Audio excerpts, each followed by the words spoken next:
নমস্কার বন্ধুগণ, কেমন আছেন সবাই? আশা করি সবাই ভালোই আছেন। মন্ডল ব্লগস চ্যানেলে আপনাদের সবাইকে স্বাগত জানিয়ে আজকে আপনাদেরকে এই কাঁচা আমের চাটনি বা আচার রেসিপি করে দেখাবো। আমার মতন এইভাবে আপনারাও যদি বাজার থেকে এই কাঁচা আম নিয়ে এসে যদি এইভাবে তৈরি করে রেখে দেন, তাহলে আপনি এটা সারা বছর রেখে খেতে পারবেন। অর্থাৎ অফ সিজনে যখন আম পাওয়া যাবে না তখন এটা ব্যবহার করতে পারবেন। এটা আপনাকে ফ্রিজে রাখতে হবে না, এটা ফ্রিজের বাইরেই এটা সারা বছর ভালো থাকবে। আমি এখানে 1.5 কেজি আম নিয়েছি। আর এখন এমনিতে দেখবেন বাজারে আম অ্যাভেলেবেল, কেন বলুন তো? এখন কালবৈশাখীর ঝড় হচ্ছে, ঝড়ে কাঁচা আমগুলো পড়ে যাচ্ছে আর সেইগুলো বাজারে নিয়ে এসেছে। এখন আমগুলো খুব সস্তায় পাওয়া যাচ্ছে।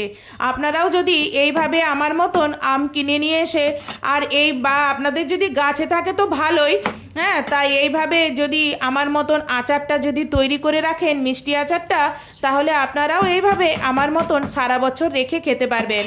আপনার যেদিন হয়তো এমনি ভাত ধরুন এমনি খেতে ইচ্ছে করছে না, হ্যাঁ, তখন সাথে একটু এই চাটনিটা নিয়ে খাবেন, দেখবেন ভাতগুলো অনায়াসেই আপনি খেয়ে নিতে পারবেন।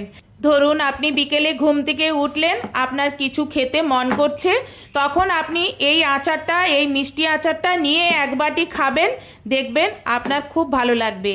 আমি এই আচারটা আজকে হেলদিভাবে বানিয়ে দেখাবো।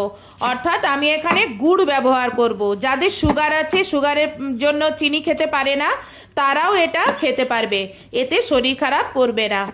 আমার বাজার থেকে কেনা আমে কোনো আমে আঁঠি আছে আর কোনো আমে আঁঠি এখনো অবধি হয়নি। তা আমি তাকে লম্বায় এইভাবে সরু সরু করে ফালি করে নিলাম, যাতে পরবর্তীকালে খাওয়ার সময় খেতে সুবিধে হবে। চলুন এই আচারটা করার জন্য প্রথমে একটা মশলা বানিয়ে নিই, ড্রাই রোস্ট মশলা। তার জন্য গ্যাসে একটি ফ্রাই প্যান বসিয়ে প্রথমে তার মধ্যে দিলাম 2 চামচ জিরে, 1 চামচ ধনে, আর 1 চামচ গোলমরিচ, 3টে শুকনো লঙ্কা, আর 1.5 চামচ মৌরি, 2টো তেজপাতা, আর 1 চামচ মেথি, আর 1 চামচ কালো জিরে। অর্থাৎ আমরা বাঙালিরা এটাকে বলি 5 ফোড়ন। সেই 5 ফোড়নটা ড্রাই রোস্ট করে নিলাম, দিয়ে তারপর সেটাকে ঠান্ডা হতে দিলাম। আর এইদিকে গ্যাসে আমি স্টিলের পাত্র বসিয়ে অল্প একটু সর্ষের তেল দিলাম, দিয়েই তাতে আমাদের বাঙালিদের 5 ফোড়ন আর হিং এখানে ফোড়নে দিলাম, দিয়েই কাটা আমগুলো আমি এখানে তুলে দিলাম। আমার 1.5 কেজি আম একটা পাত্রে ধরাইনি, আমি 2টো স্টিলের পাত্র বসিয়ে আমগুলোকে এইভাবে দুভাগ করে এইভাবে কন্টিনিউ নেড়ে নেড়ে এগুলোকে ভেজে নিচ্ছি। আর যখন ভাজবেন এই সময় গ্যাস অবশ্যই সিমে রাখবেন আর কন্টিনিউ কিন্তু নাড়তে থাকবেন, না হলে কিন্তু তলায় ধরে যাবে।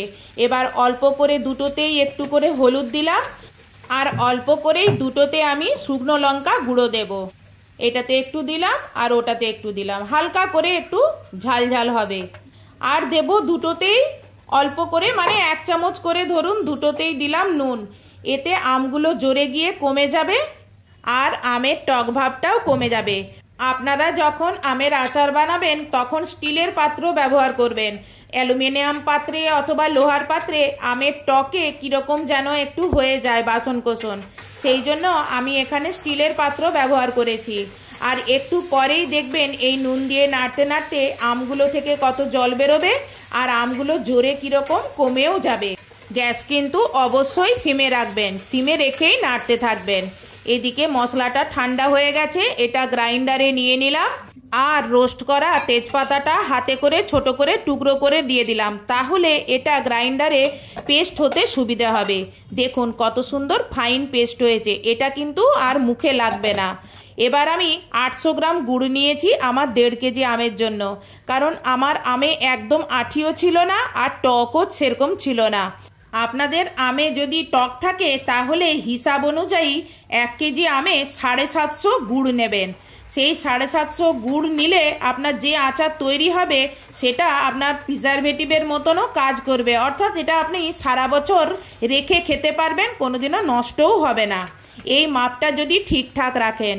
গুড় দিয়ে আমটা নাড়তে প্রথমে অসুবিধে হবে, আস্তে আস্তে করে নাড়তে নাড়তে দেখবেন গুড় গলে জল হয়ে গেছে। দেখুন গুড় গলতে আরম্ভ করে দিয়েছে, এই দেখুন গুড় গলে জল হয়ে গেছে। এবার দেখুন গুড় কীরকম ফুটছে। গ্যাস কিন্তু অবশ্যই সিমে রাখবেন, কিছুক্ষণ পরে আমি ফিরে এসে দেখছি কড়ার আমগুলো কমে গেছে। তাই দুটো কড়ার আমকে আমি একটা কড়াতে করে দিলাম, দিয়ে আর গ্যাস সিমে রেখে এটা আস্তে আস্তে ফুটতে থাকবে। কেন বলুন তো, এটা স্টিলের পাত্র। শুধু তাই নয়, আপনি যদি আস্তে আস্তে না ফুটতে দেন, যদি হুড়োহুড়ি করে রসটা মেরে নেন, তাহলে কিন্তু আমের মধ্যে মিষ্টি ঢুকবে না। দেখুন ফুটতে ফুটতে গুড় আমের রঙটা কীরকম চেঞ্জ হয়ে গেছে।